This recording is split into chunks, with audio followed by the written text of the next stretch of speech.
So a couple of weeks ago when I posted the EOS RP update video, I said in the video something like Canon should come up with a full-frame mirrorless camera that can only shoot stills for about $800. And in the video I said it as a joke, but more and more I thought about it, I thought it was a pretty good idea. And last week, Tony and Chelsea posted a video about Nikon dying, and in the video they made a few suggestions on what Nikon should come up with next and some of the products that they should work on in order to make some profit and stay in the business.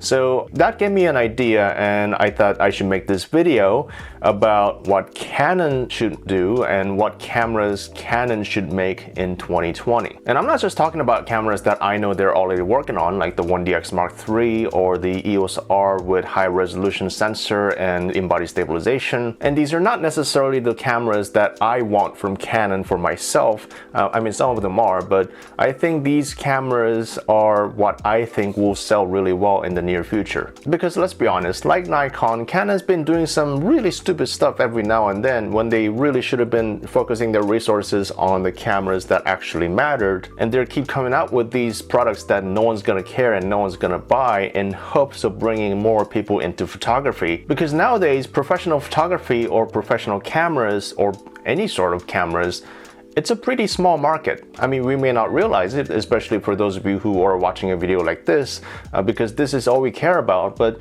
you know, Canon's losing money and Nikon's losing money, and Sony did make some profit from their cameras, but their full-frame mirrorless market is still relatively a small market compared to everything else they do.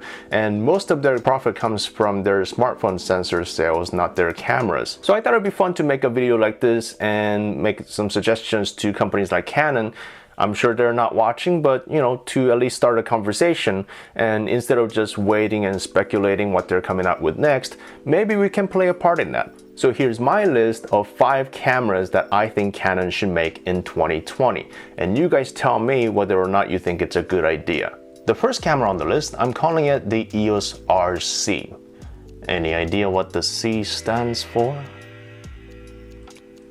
And this is basically the camera that I talked about in my last video. And you see, the problem with most modern DSLRs and mirrorless cameras is that they're very complicated. And cameras like the M50 or the 80D sold really well for Canon because they're the cameras that can do everything. Some people use them for stills, some people use them for video, some people use them for both. But they're not really cameras that are really specialized for one thing. But what if you're someone who only shoots stills? Then you're potentially paying a lot more for a camera for a lot of the features that you're never going to use. I think there's definitely a market for this, and not everyone needs to shoot both stills and videos. And if you look at cameras like the Fuji X Pro 3 or the X100F or the Ricoh GR3, you know, no one complains that they're not great video cameras because the people who buy those cameras already know that. In the recent years, Canon's been criticized a lot by a lot of people because they've been crippling their video specs in their lower-end cameras to protect their higher-end professional video camera sales. And the EOS RP was a great example of that because the EOS RP doesn't have dual pixel autofocus in 4K.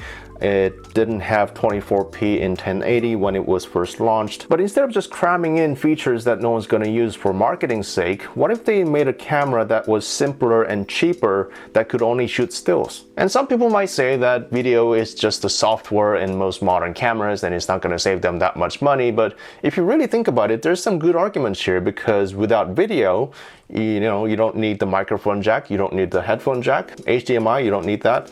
I wouldn't even be mad if they took out the flippy screen if that's going to save them money. And you don't need the record button, and the menu items are going to be cut down to half. And just think about how much internals they can save on that. It's going to make the whole camera so much simpler and easier to use. It's going to cost Canon less money to manufacture. And you know, since this is basically based on a camera that already exists, it's going to cost Canon close to nothing to develop and manufacture this. And if anybody complains that you can't shoot video with this, you know, just tell them to buy the RP for $200 more. Simple as that. And the second camera on the list is called the EOS RM. And I forgot why I decided to call it the RM, but anyway, it's the same idea as the RC, but it's slightly different. And the RM is the camera that's going to directly compete with cameras like the Sony RX1R or the Leica Q2, was it? It's a full-frame mirrorless camera with a built-in prime lens. And if you look at cameras like the Sony RX1R or the Leica Q2 or the Fuji X Pro 3, these are not cheap cameras at all. And Canon, although they've been criticized a lot for crippling their video specs, they don't really have a camera that really focuses on photographers' needs, and not just needs, but desires, the wants. They don't really have a camera for serious hobbyists that are cool to use. They only have entry-level cameras for beginners for that.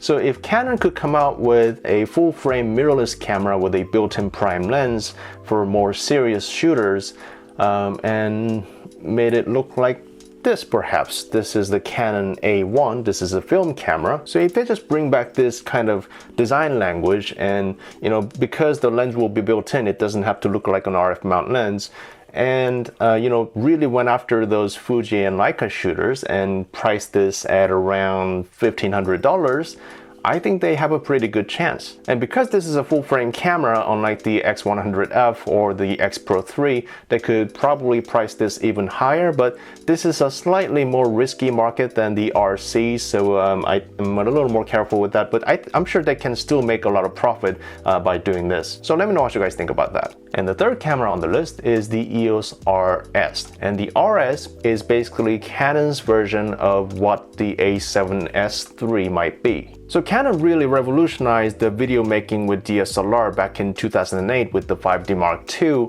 and the A7S II really changed the game with its capabilities, and surprisingly, Sony hasn't come out with its replacement for over 4 years. So unlike the first two cameras that I just mentioned on my list that were more focused on photography, this is a full-frame mirrorless camera that is much more focused on video. So just like how there are people who only shoot stills, there are a growing number of people who only shoot pretty much videos and don't necessarily have the budget for the bigger and bulkier, higher-end professional video cameras. So instead of just trying to please everyone at the same time, why doesn't Canon make a video camera targeting those people? So this is going to be a direct competition from Canon to Sony A7S II or A7S III, whatever that might be, and it's going to have something like a 12 to 18 megapixel sensor. And if you're a vlogger who shoots videos all the time and just shoots stills maybe 10 or 20% of the time, then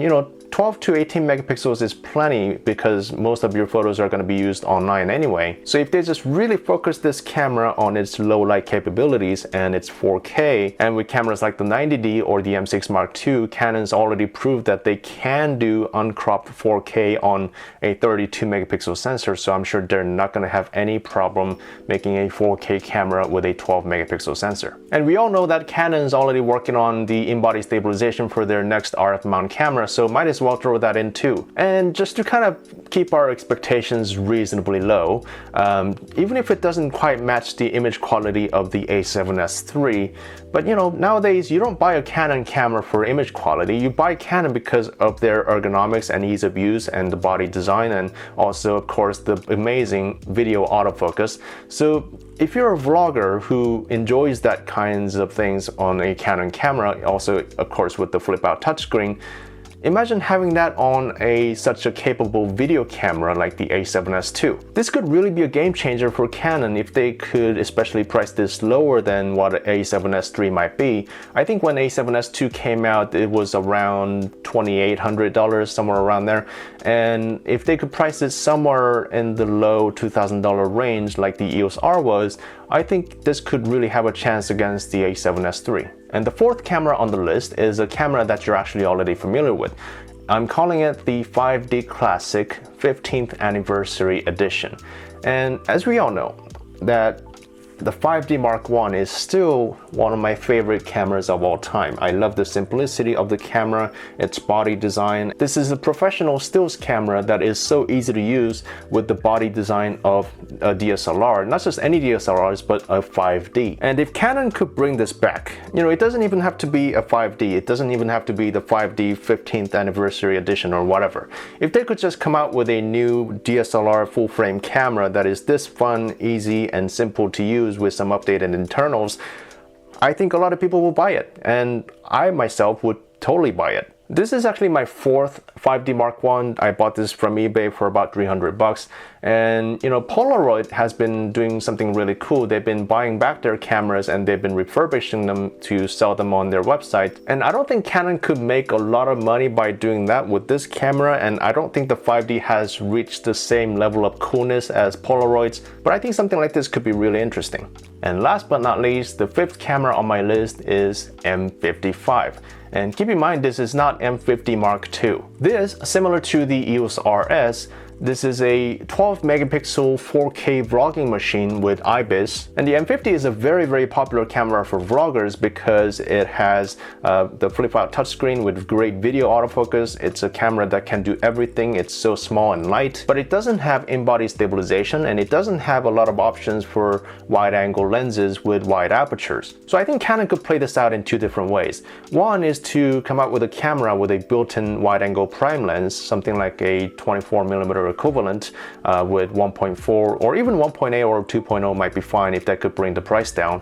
Or Canon could keep the same EFM mount from the M50 and come out with a new lens, something like a 15 to 45 2.8 zoom, or even like the 2.8 to f4 like the Fuji kit lens. Because if you're a vlogger who likes to film yourself, you're going to be using the wide aperture mostly on that wider end. And pretty much the only camera that can do everything that I'm suggesting here is the Sony a6600, and that camera costs more than $1,500 just for the body only.